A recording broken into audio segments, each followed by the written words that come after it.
You guys have been asking for it, and I'm finally giving it. What did I watch in February? I watched a lot of movies. Ones that are new, ones that are old, and I usually do reviews for every single one of the new movies I watch. But sometimes some slip through the cracks, and I catch it later on, and I want to talk about it. And that's what I'm going to be doing today. This is the brand new segment that many of you guys have been asking for, and I'm here to provide it. So do enjoy it, guys. If you guys are new here and you guys like talking movies, talking geeky content, make sure to slap that like and subscribe button, as well as comment down below and let me know what your favorite things that you got to watch this month. What should I check out in the month of March? There's going to be lots of movies that I'm going to be checking out leading into April and May. And in general, I also want to say that as we go through this list, there will be a big announcement towards the middle of this video, maybe towards the end, of why I watch some of these movies, and I'm excited to get to it. So without further ado, let's just get started with this list.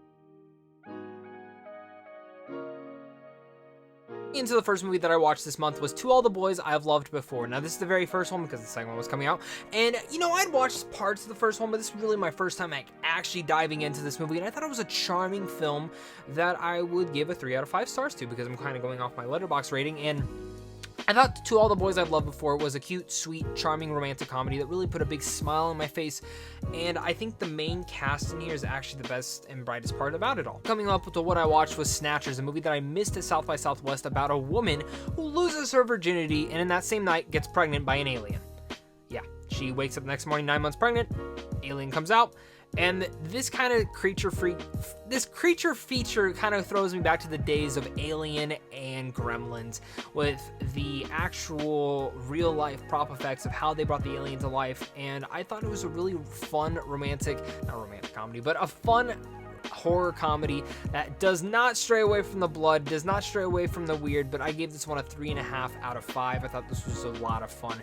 Also, what I watched here was Ted. I love Ted. It's one of my favorite comedies of all time. If you've never seen Ted, it's about a talking teddy bear who happens to have a relationship with Mark Wahlberg, and Mark Wahlberg's great in here. I love this type of comedy era that he's in, and Ted in general just brings a big smile on my face. Gave that one a 4 out of 5, or 4.5 out of 5.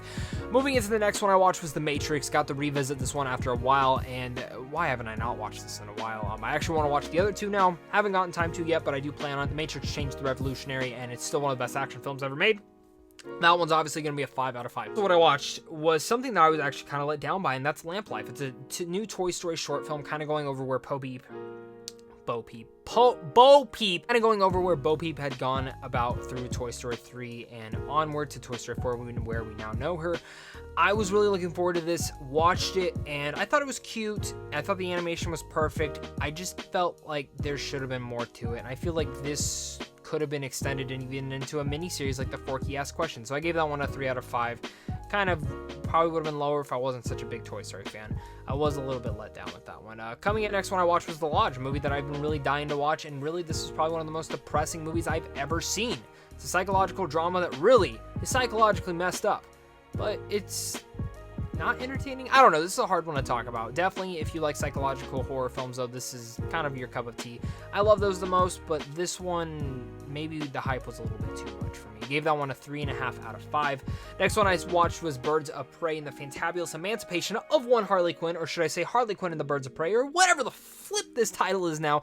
Gave this one a 4 out of 5. Thought this was an excellent outing for Birds of Prey, or not maybe the Birds of Prey, but for Harley Quinn herself. I loved what Margot Robbie was able to bring to the role, and was really happy to see how great of a performance she gave, and I hope we get a sequel to it, even though it's not doing too great at the box office.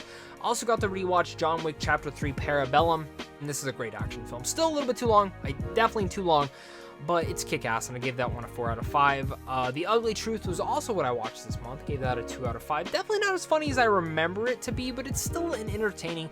I love Gerard Butler. Katherine Heigl, I can give or take, but I liked her. Also watched Emma this month, which I gave a 3.5 out of 5 stars to. This stars Anya Taylor-Joy, and probably the most delightful performance I've ever seen from her. Usually she's in these dark, depressing films, and yeah, she's great. If you want a big, delightful, charming period piece, this is the one for you. Also, I rewatched Fast and Furious Presents Hobbs and Shaw. I gave this one a 3.5 out of 5. Kind of still fits the same mold for me. A little bit too long. Definitely the trailer showed too much. And really, what's up with this Saturday Night Live type thing with all these different cameos? It really slows down the pacing, especially on one in particular. I got to rewatch Fighting With My Family, and I gave this one a 4 out of 5. I thought this was an excellent movie. I think a lot of that is Florence Pugh, and this movie just makes me appreciate wrestling just a bit more. I finally got to see Sonic the Hedgehog, which, yeah, I really liked it, and in fact, I want to see it again. Give or take the end credit scenes, which really do set up a fantastic future for this film franchise for what it could be. I'm so happy it made money, and you know, it's not for everyone, but I think Jim Carrey was so good in it as Dr. Robotnik. And you look at Sonic the Hedgehog, this is the embodiment of who he was, and I think this is one of the better video game movies. So finally got to see To All the Boys, P.S. I Still Love You, which I thought was actually better than the first one. I'm apparently in the minority on that. I probably would have given it the same rating, though. I went a little bit high with that in my rating, and definitely watching it again, I saw the one thing my sister put in perspective is that Laura Jean's kind of a bitch in this one, and I don't know why she didn't choose the guy she chose. I thought that was kind of a dumb choice. But moving on, I also watched Hancock again, and really, this movie is great. Why didn't we get a sequel to this? It's such a good movie. It's so much fun. Will Smith just kills it in every single role he's in. I've never seen the guy phone in a movie. He's always playing that same exact guy, charming, delightful, but also has a little bit more emotion to him, and I think Hancock really just brings it. I gave that one a 3.5 out of 5. Graph is also a romantic movie that I watched this, and I was really looking forward to this one. A little bit let down by it. I'm actually surprised to see how much love it's getting from critics, but I'm happy to see it is, because Issa Rae and Lakeith Stanfield are so good in here. It just felt like the pacing really harmed some of the relationship aspects. That's why I gave that one a 2.5 out of 5. I just finally got to rewatch Disturbia with Shia LaBeouf, which, man, I love Shia LaBeouf. I'm kind of on a kick with him. Gave this one a 3 out of 5. Didn't hold up as much as from when I was younger. The elements are a little bit too cheesy, but I think the Hitchcockian type stuff in there is still kind of fun, even though it's more in a teenage thriller, Suspirian type stuff like that. I don't know what I'm really talking about that. But moving on, I also got to finally see VFW, which is about military men protecting a girl in their bar from drug addicts who pretty much are just acting like zombies. This is a total balls to the wall, bloody guts of a film, and I loved every single second of it. I mean, this is seriously one of my favorite films that I got to see this year so far, and it was just so badass. It definitely lived up to the hype for me. It's a 4.5 out of 5 stars for me. If you like your films like Green Room, this is going to be up your cup of tea. In that same night, I also decided to watch Teenage Mutant Ninja Turtles 2014. Yeah, definitely not the best. It's 2 out of 5 for me. I thought it could have definitely been better. That's for definitely sure. Don't know what they were doing on that movie. I like the Turtles dynamics, just, God, there's too many humans. Michael Bay, like, every time you produce something like this, just stop. I also got to see Call of the Wild, though, and speaking of CGI animals that don't look like, the behind the scenes on this is incredible. It's very funny, but I enjoyed it. CGI dog sometimes gets in the way. Don't know why they just didn't use a real dog. I need to watch Togo. I've heard a lot of good things about Togo, but definitely I liked it. I liked it more than I thought I would, and I think for me, this is Harrison Ford's best performance in quite a while. In that same day, I had quite a marathon. I saw Ferris Bueller's Day Off as well, which I'm rewatching a lot of spring break, kind of best movies to watch during spring break, and also some foreign films, and we'll get to that announcement in just a second. But Ferris Bueller's Day Off, a classic. It's a perfect film, and I give that one a 5 out of 5.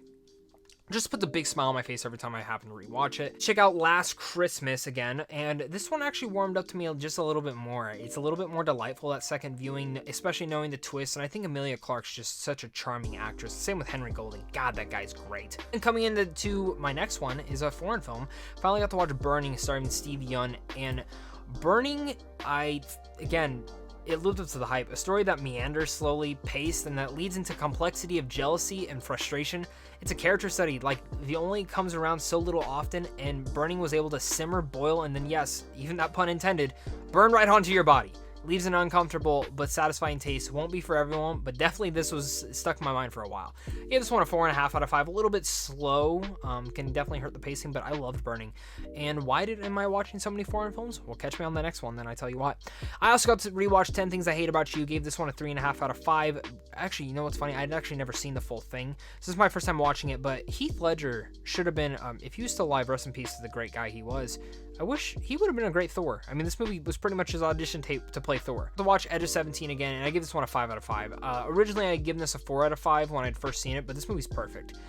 Haley Steinfeld and Woody Harrelson are so magnificent in it. It's truly one of the best coming-of-age films in the last few years and gets better and better on each rewatch. I love it. I love it so much. I also got to check out Onward, finally, the new Pixar film, which I've been really looking forward to, especially once I heard the dad concept and how they're trying to bring his dad back for one day. I give this one a 4.5 out of 5. Thought this was like perfect movie, near perfect movie, and I thought it could have been a little bit longer to expand on certain elements of the story, but really, the brother aspect in here is fantastic and relates to siblings so well. I think the father dynamic in here is so emotional. It's hilarious, and I just had tears and laughs coming out of me all the while. I also got to see a movie that many people talk about, which is We Are Your Friends. A lot of people said it was stupid. A lot of people liked it. It had Zac Efron trying to be a DJ. I thought it was fun. I thought it was definitely a fun movie. I don't think not enough people talked about this movie. First off, it has an amazing soundtrack. Efron is just great in this role too. I think he's just something special. And I just felt like I was getting serenaded with the rhythm of the music and the way that he talks about how the DJ needs to lock into people and get that person's music running. I feel like We Are Your Friends kind of did that. This movie just interlocked with me and I dug it. And for a first-time watch, it was a happy one for me, and I can't wait to rewatch it eventually down the road.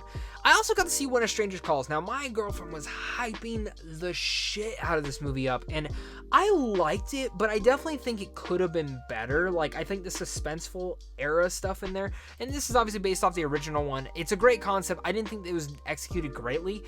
There's definitely some fun to be had in there, and there are some nice thrilling moments, and I liked kind of figuring out where it was going to go, but I kind of kept falling asleep throughout it. Now, maybe that's just me because I'm always really tired. I also finally got to see The Invisible Man, which I thought was perfect. Every second and every detail is all perfect, and it's all laid out in a very suspenseful, edge-of-your-seat thriller that could play out like usual. This is a movie I gave a 5 out of 5 to. It takes many twists and turns that left my jaw hanging on the floor, and I think Lee Winnell had created a classic off of the original Invisible Man, which is also a classic.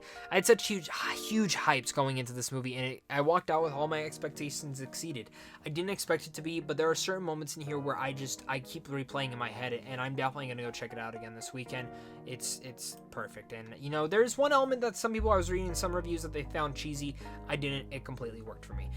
Now, coming into the next foreign film, I said I would give away my thing. Why am I watching so many foreign films? Well, one, I've kind of wanted to expand in there, but if you've never heard of the show called The List, I'm probably going to pop it up on the screen right now. I get to be on the list. I'm going to be filming 3 segments with them, and if it goes good, hopefully we get to do some more. But some of the segments we're going to be filming is something foreign films that you should watch that you won't mind reading subtitles.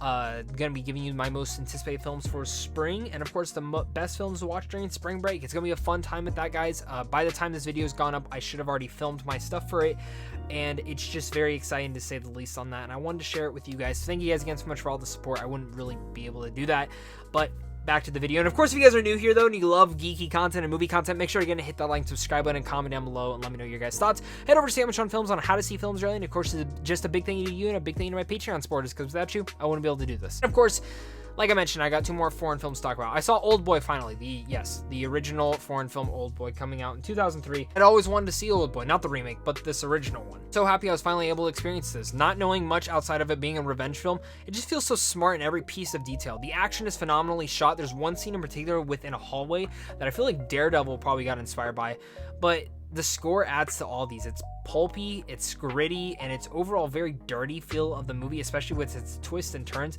but it's brilliant in that aspect. It's badass, and it's truly a ride that takes you by the hand and whips you around until the finale, which speaks about my favorite foreign film that I did get to see out of all these lists. And as I'm doing some rewatches, some research, which is The Hunt, which stars Mads Mikkelsen. He's just one of the greatest actors working. It's depressing, it's horrifying, it showing what one lie can do to one person. It's phenomenal.